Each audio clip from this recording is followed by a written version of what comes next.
Nailigtas ang isang lalaking may diferensya umano sa pag-iisip matapos umakyat sa bubong ng isang kapilya sa Ormoc City, Leyte.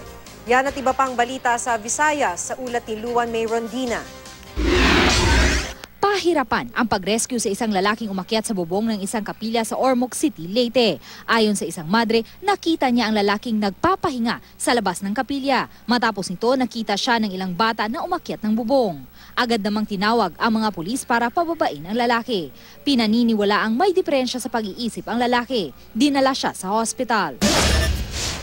Sa Pavia, Iloilo, namatay sa pananaksak ng 3 hold-upper ang isang taxi driver. Naaresto naman ang isa sa mga sospek na nagtago sa imburnal matapos ang insidente. Inamin niya ang krimen.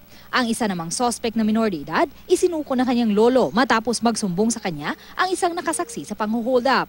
Itinanggi ng minor de edad ang paratang. Hinahanap pa ang isa pang sospek. Sa Cebu City, dinadagsa na ang opisina ng COMELEC na mga nagpaparehistrong botante. Hanggang katapusan ng Oktubre na lang ang pagpaparehistro para sa eleksyon 2016. Para naman sa mga gustong kumandidato, pwede nang i-download ang kopya ng Certificate of Candidacy sa COMELEC website. At yan ang mga balita sa Visayas. Luan May Rondina, reporting.